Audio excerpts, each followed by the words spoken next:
This is a transition on Atlantic Television Network. Rivers State Governor Siminalayi Fubara has launched a state health insurance scheme known as the Rivers State Contributory Health Protection Program. The governor said the CHPP was designed to offer households a measures of financial protections against healthcare costs and help resolve inequality in the provision of available services. Fubara charged managers of the scheme to be unbiased in the administration, insisting that the most vulnerable in the society should not be deprived of accessing critical needed healthcare services. The governor unveiled CHIS shortly after inaugurating the Comprehensive Primary Health Center in Ndoni town in Oba Egbeman, Ndoni local government area. He said the scheme should foster inclusive and equitable healthcare access of the people of the state. Analysts has called on the federal government to set up modular refineries across oil-producing states in the region as a tool to curb oil protections and job creation. Speaking on Atlantic Television Blowout, a public affairs analyst John Idoimeje emphasized on the need for the federal government to set up workable modular refineries in oil-producing states to help reduce crude oil theft for a better economy. Some years back, I think that was even before Jonathan became president, the federal government proposed the establishment of modular refineries to accommodate these artisans, the youths. You know, what we are talking about is livelihoods and empowerment of the youths. Now, the youths are, we have creative youths in the Niger Delta, and these youths are not deploying their skills and energies in the right way. So what was proposed then was the establishment of modular refineries. And 15 years down the line, we are not seeing the modular refineries. Some years. On his part, Ndamzi Ekolo tasked the government on the review and implementation of the policy for accessible state-of-the-art modular refineries. And build or construct something similar to a modular refinery. And believe me, what we have flooded in the society today is made from this modular refinery, because what the government brings in, it's not enough. You can hardly find pure AGO in the system today. So this product comes from what these artisans produce in the creeks. So I would rather, advise the government to revisit that policy of Goodluck Ebele Jonathan.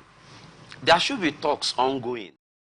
Recall that a component of Operation Delta Save has destroyed 7 illegal refining sites at different locations in Rivers State.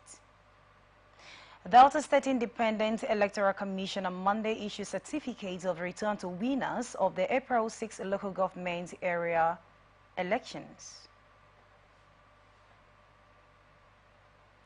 The handing of the certificates of return to the 8 local government council chairmen and their vice, all the ruling Democratic Party, took place in the NUJ Press Center, Yenagoa. Chairman of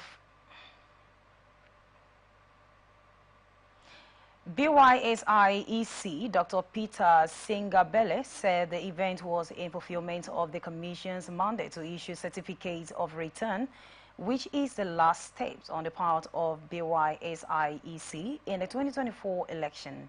Speaking on behalf of the elected chairman, the chairman elected Yenagoa local government area, Bulu Disige Ndiwara, thanked BYSIEC for the successful and smooth conclusion of the exercise. He commended the party for finding them worthy of using the platform to win the election, congratulating party supporters and Bayelsans for voting them in. Andrew Ewanta, counsel to the impeached deputy governor of Edo State, Philip Shoaibu, is being persuaded to drop his petition against the chief judge of the state, Justice Daniel Okobowa. Owanta said in a review of the appeals coming from the several quarters, Shoaibu was waiting his opinion Odinda Shuaibu through Owanta had last week written to the Chief Judge of Nigeria, Justice Olukayode Arewala, requesting a complaint from a formal petition against the Chief Judge of Edo State, Daniel Okowa Obowa. On the request of Edo State House, the Chief Judge has set up a 7-man panel to probe alleged perjury and leaking of the government secret against Shuaibu, and headed by the retired Justice A.S.A. Omowa, concluded the probe on Friday, April 5th, and sent its report to the Assembly on Monday, April 8th. The Assembly, after considering the report of the probe, declared Shuaibu guilty of the offenses of leaking the state government secret and subsequently impeached him. As later, Governor Godswill Obaseki replaced Shuaibu with Omobayo Godwin. Chief Press Secretary to Governor Omoino of Akwa Ibom State, Ekerete Omor, has disclosed that his boss has authorized the immediate release of the additional 1.4 billion naira for the payment of gratuities. Odo, who disclosed this in a statement made available to newsmen on Monday, noted that by the gesture of the governor was trying to cushion the impact of the current economic situation in the country on the retirees.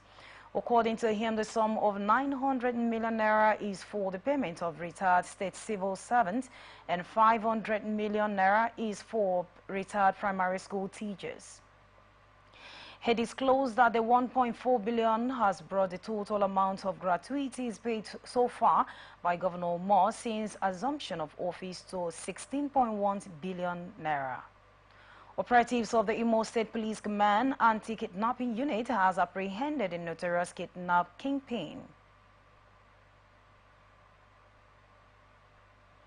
Araro Chukudi Charles, 40 years of Otolo in Unewi North local government area of Anambra State. The operation that has led by CSP Oladimji Odeyewa Ayiwa followed credible intelligence and a well-coordinated operation that led the operatives to the hideout of the suspect at Mbambidi in Oro East local government area of Imo State on Monday, where he was ambushed and eventually arrested. The suspect, who was paraded at the command headquarters Owerri, was said to have masterminded several kidnapping and armed robbery operations in Imo State. Speaking to newsmen on Monday, the command spokesman Henry Okoye said he's searching his hideout, one hash color Toyota Camry 2005.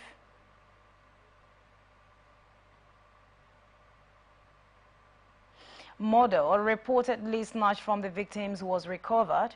He further said that the suspect would be aligned in court upon completion of the comprehensive investigation. Nigerian Police Force Zone 13 headquarters Okpa Ndimukofia has notified candidates from Anambra State and Enugu State that the police recruitment medical screening exercise for both general duties and specialist constable will take place at the police hospital Central Hospital Station, Akwa, Anambra State. This was contained in a statement issued by the command's public relations officer Josephine Ihowa on Monday, adding that the exercise has been fixed for April 16 to April 30, 2024. The Zone 13 headquarters comprises police formation in Anambra, Enugu, and some parts of Ebonyi State.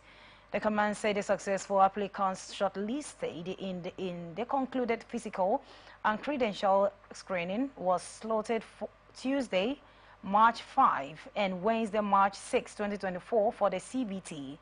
Ndokwe said the center for the CBT exercise, including Coral City University CBT Center, Abakirike Road, Enugu, Enugu State College of Education, Abakirike Road, Enugu, and Force Trust Digital Learning Management Center, Premier Layout, near Dunamis Church, New Artisans, Enugu. 16 gubernatorial election in Ondo State, Lagos State Governor Babajide Sanwo-Olu says the All Progressives Congress in the Southeast Zone will continue to work with the stakeholders to ensure the APC remain a party of choice. Governor Sanwo-Olu, who is the APC Zonal Coordinator for Southeast, said members of the National Working Committee on Zonal Working Committee in the zone has resolved to intervene on issues and engage with critical stakeholders to ensure they are not only taken care of but also enjoy the dividend of democracy. It will be recalled that the APC National Chairman Dr. Abdullahi Granduje inaugurated and presented later to 6 governors at the party headquarters in Abuja on Wednesday, March 26, to coordinate party activities and reconcile grievance members of the party in each of the 6 geopolitical zones. Speaking to journalists after the meeting with the APC National and Zonal Executive members from the Southeast at Lagos House Marina, Governor Sanwo-Olu pledged to live up to the responsibility by working with the entire team to reposition and strengthen the party in the Southwest. Governor Sanwo-Olu, who was handed a congratulatory message on his appointment as a zonal coordinator for APC Zone Southeast by the officials, said the inaugural meeting with the party's national and zonal executives was to deliberate and come up with far-reaching decisions that will put the party on its feet and the right pedestals. Economic and Financial Crimes Commission on Monday charged 5 defendants before the Federal High Court in Abuja over an illegal deal in petroleum products.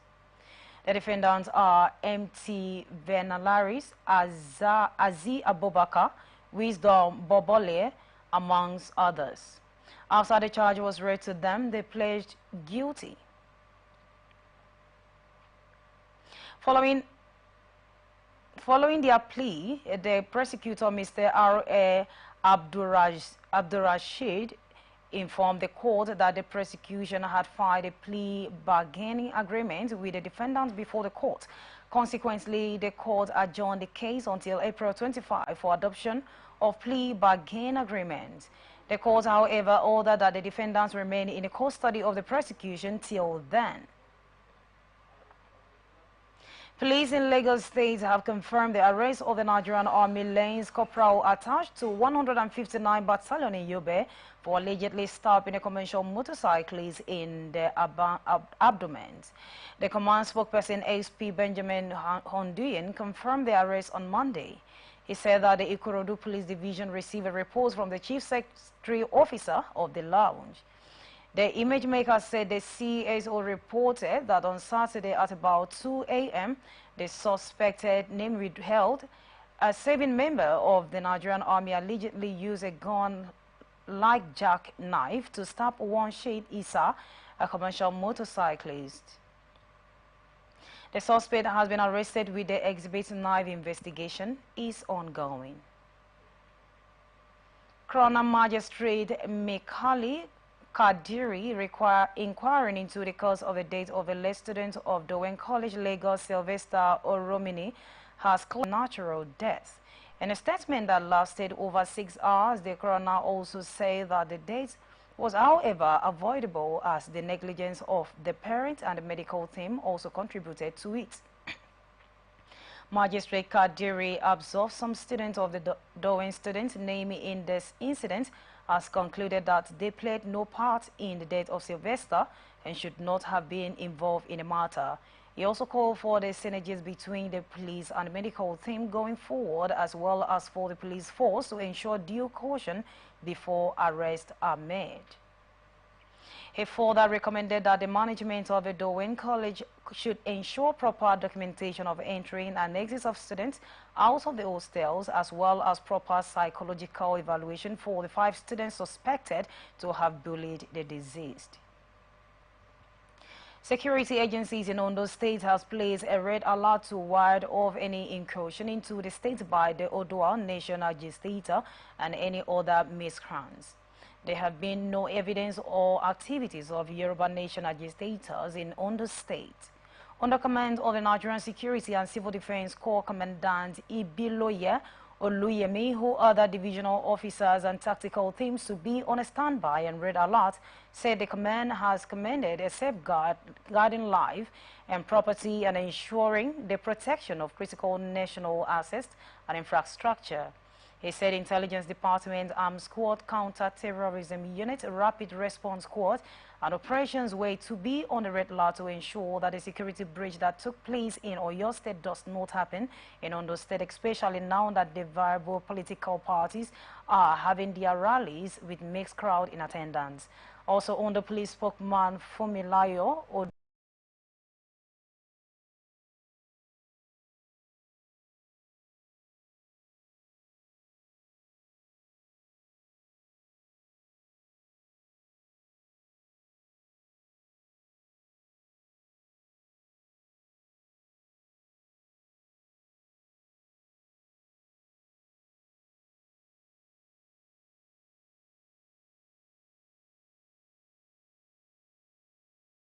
on the 5-count charges bordering on conspiracy, bloggery, and stealing, contempt right to section 421, 304,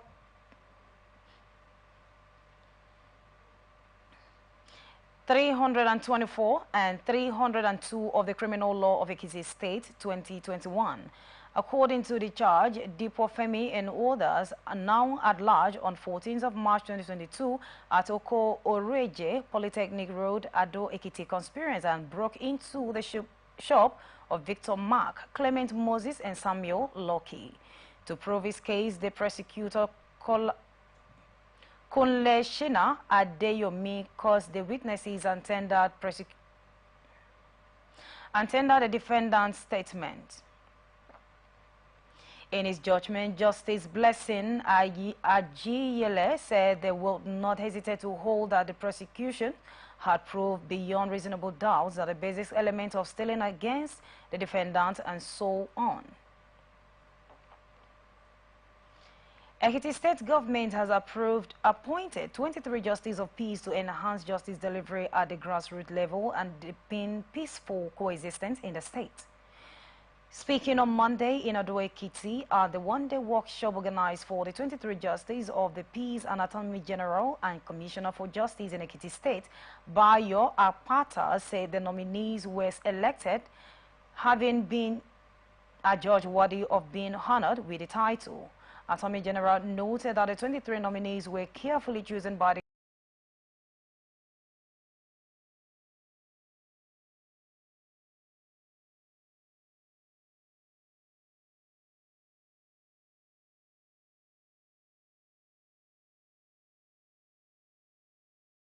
jurisdiction.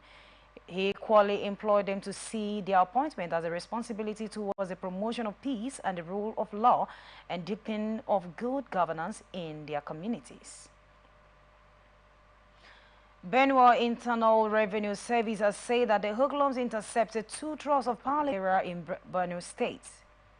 When the unsuspecting driver conveying pallets from Adamawa to the eastern part of the country ran into their ambush, Agema said the hoodlums stopped the vehicles, broke their windscreen, and stole the sum of 200,000 from one of the drivers at the illegal tax collection point. According to him, 2 persons have been arrested and transferred to the Department of the State Services on the governor's directives that the thorough investigation be carried out to fish out those behind the illegal tax collection in the state.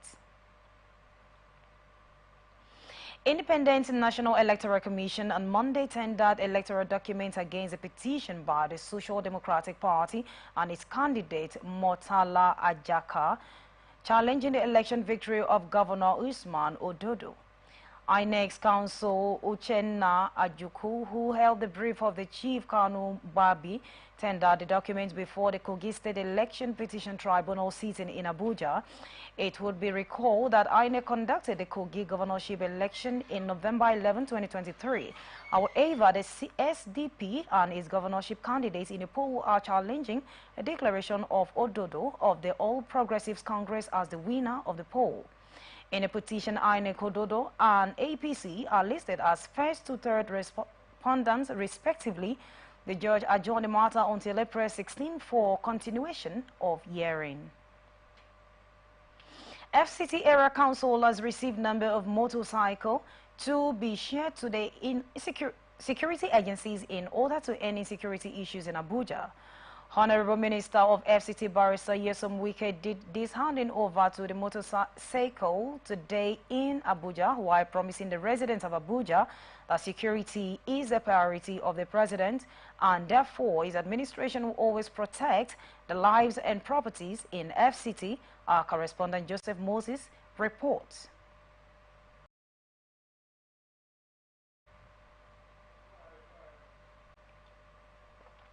Minister of the Federal Capital Territory, Yesom Wike, has assured the official residents of the Vice President under construction in Abuja will not obstruct the flow of traffic when the project is completed. The minister made the statement when he revisited the ongoing construction work at the Vice President's office residence. According to the minister, the design and the conceptualization of the VP's residence by the federal government took into consideration the flow of traffic around the area, adding that the construction work is being carried out according to specificalization. Well, last time we came, I think there's an improvement as at the last visit we made, and this visit today shows there's a lot of improvement. Well, the company has still maintained the fact that they are going to hand over by that May. Ours is to hope on what they have said. They have still committed to it. We don't have any doubt that they have the capacity to meet up the deadline.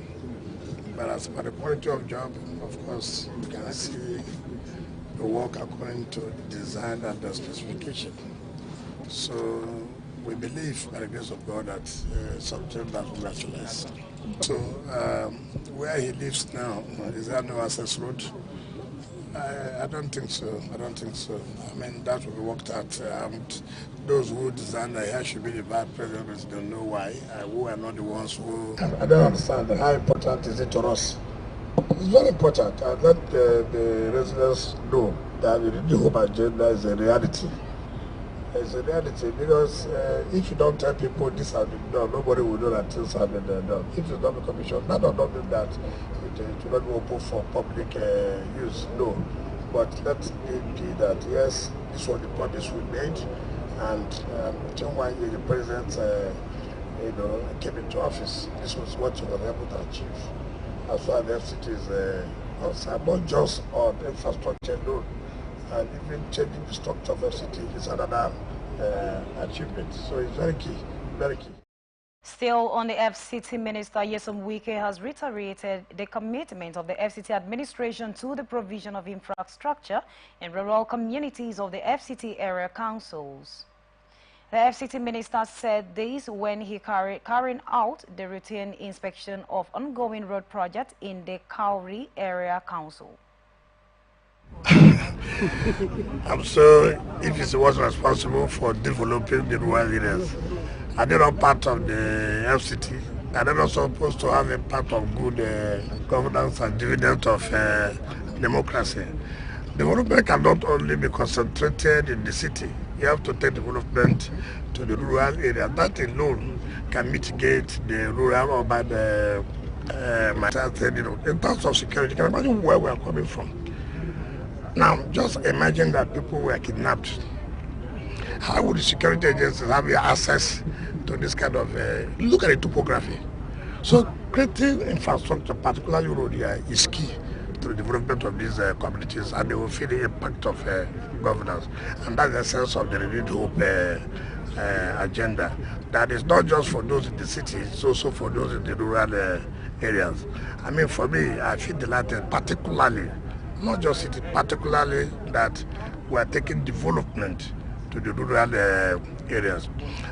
See, look at where people reside there. Look at where people reside. Assuming these bandits, for whatever you may call them, come in and pick people from there. What do? No access. And then you begin to complain against the security agencies that they are not doing their work as they are supposed to. There's an inhibition, no road.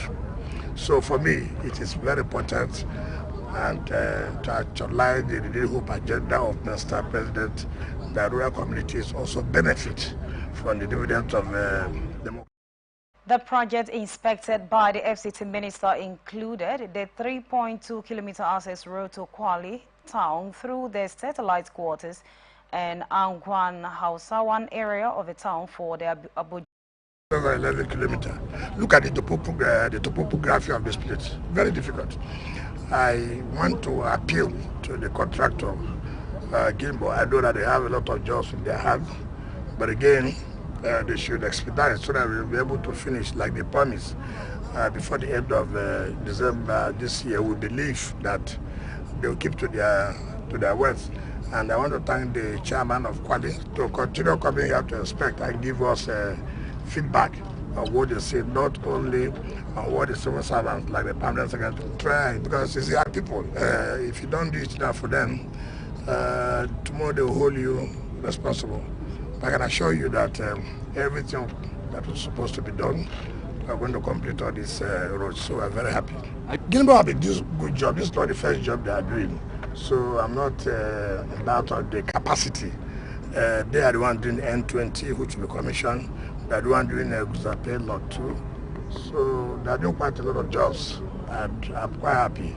Now what they are doing is the earthwork and the culverts. You said they have over 17 of such big culverts and some small ones that they want to tackle this major area, which is about 4 kilometers out of the...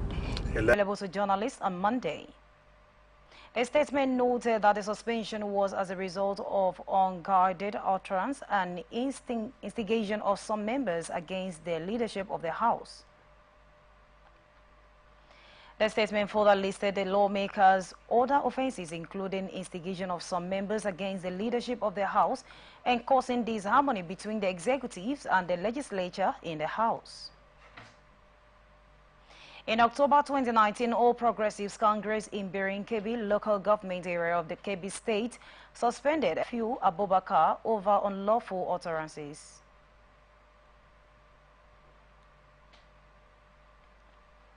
Three corpses of those who were allegedly killed by the soldiers in Gashu town, Yobe State, has been buried amidst tears and anguish.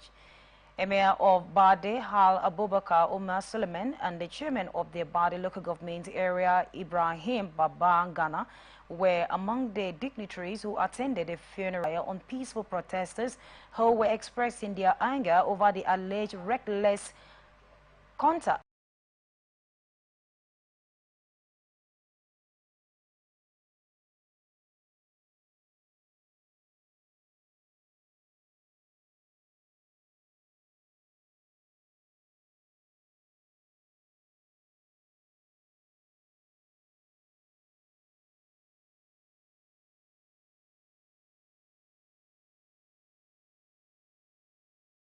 For their actions.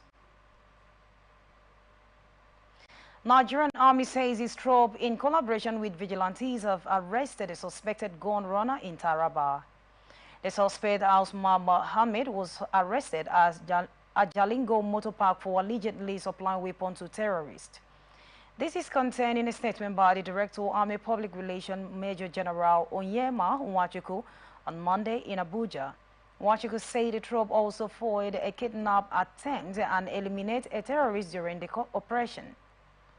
He said the arrest of Mohammed led to the nabbing of other members of the syndicate and the recovery of one semi-automatic pump action gun. All Progressives Congress State Working Committee in Kano has rejected the drastic measures taken against some World Party leaders who suspended the national chairman of the party, Omar Abdullahi Granduje. APC Granduje Ward in Dawakin, Tafa local government area said he has suspended Granduje for local government's chairman. Inosa Dawanu told newsmen that those behind the suspension of the national chairman were caught in anti-party activities and their records of meetings with the operations exposed. Adopting and suspension of the APC ward, APC leader, the State Working Committee of the party said they have sanctioned the perpetrators for 6 months and a special investigation panel has been set up to verify several allegations against them. Kano chairman of the party, Abdullahi Abbas, said the decision of the LG party leaders have since been adopted. Former governor of Kaduna State, Malam Nasser El-Rufai, has advised President Bola Tinubu to drop any of his appointees who failed to deliver on his mandate. El-Rufai, who disclosed this in Maiduguri, urged the president also exploit the possibilities of the amending some of his policies that were not yielding the desired results. He also called for prayers and support from the citizens for the administration in the quest to turn things around. National Security Advisor Nuru Rabadu received 22 adopted students and staff of Federal University Gwaushu in Zamfara who were rescued on Sunday.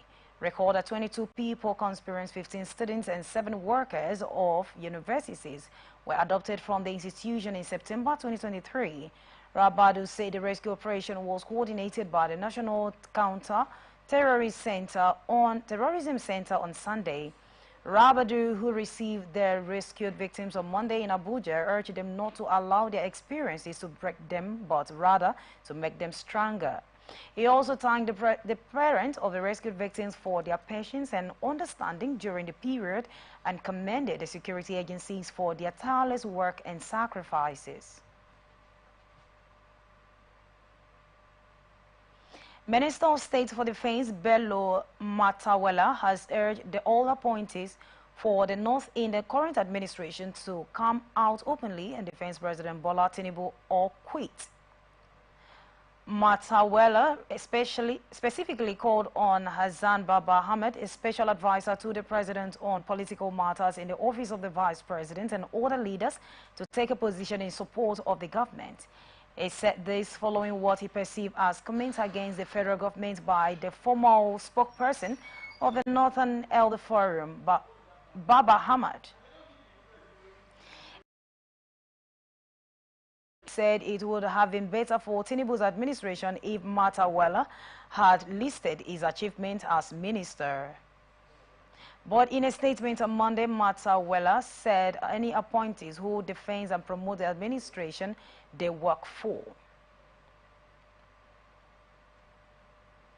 As the crisis over the control, the soul of the People's Democratic Party, range on the North Group has rejected the overturn of the 2023 presidential candidate of the party, Atiku Abubakar, and rooted for all leadership of the Minister of the Federal Capital Territory, FCT, Nyesom Wike.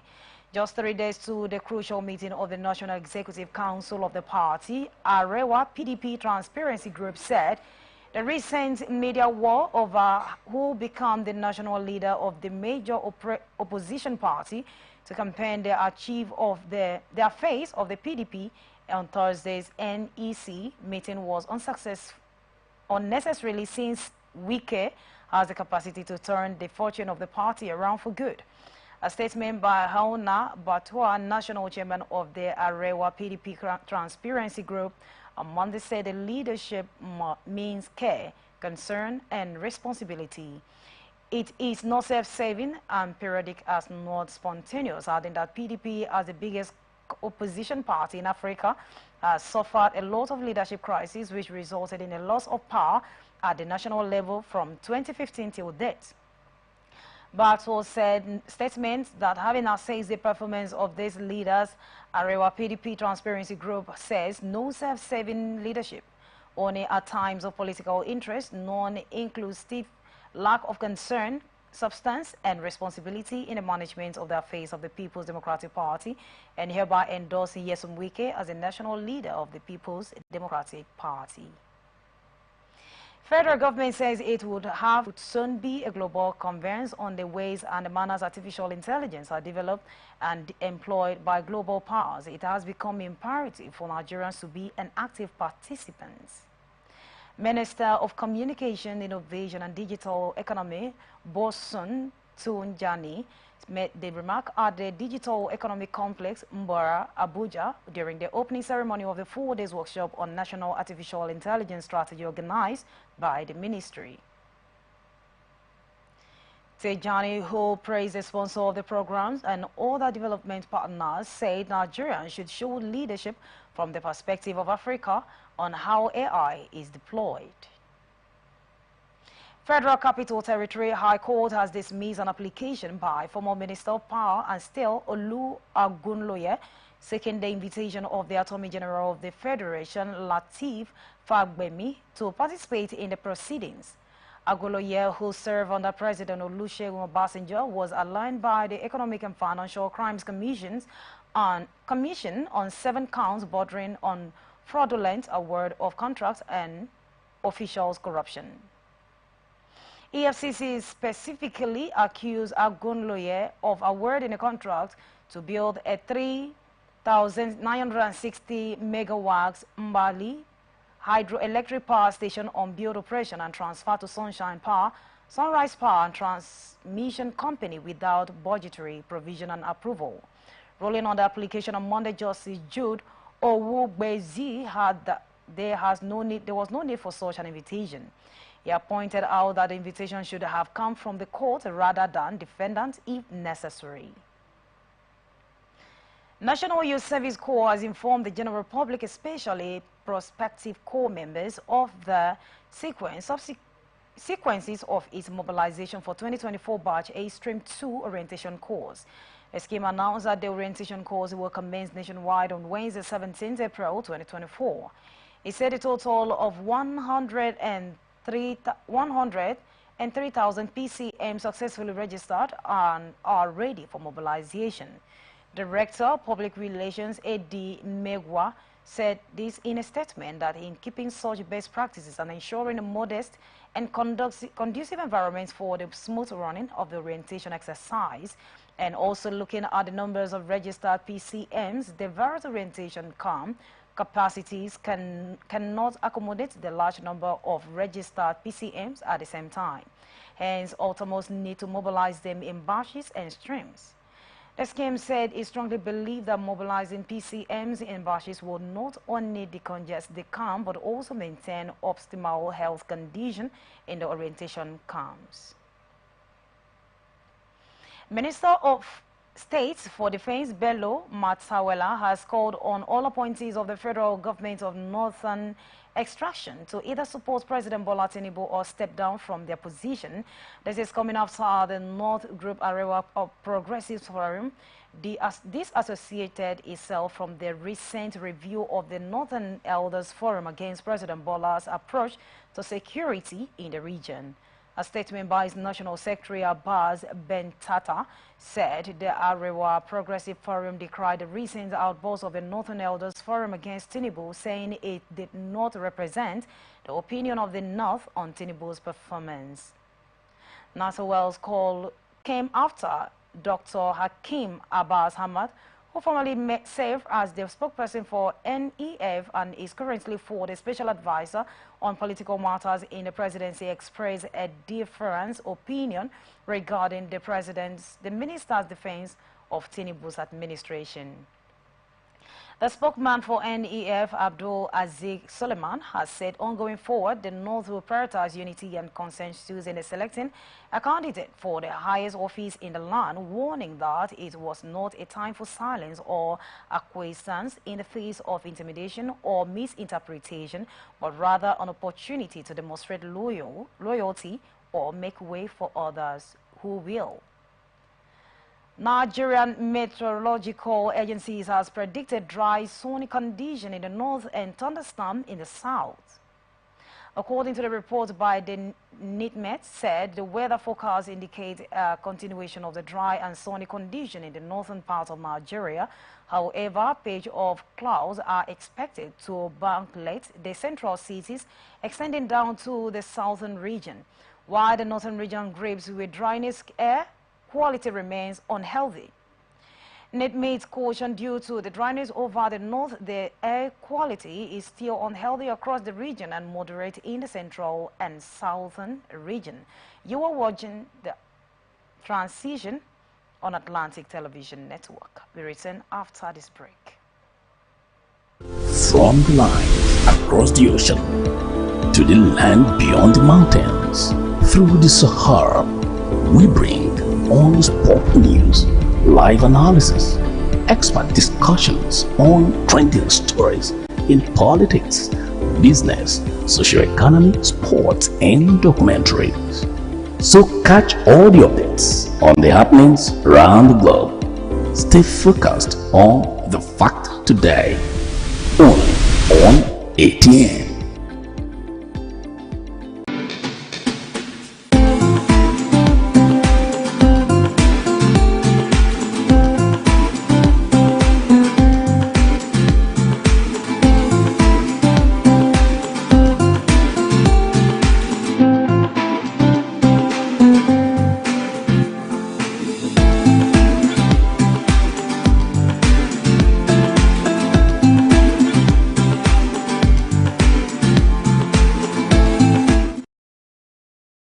The transition on Atlantic Television Network, and now the rest of our stories.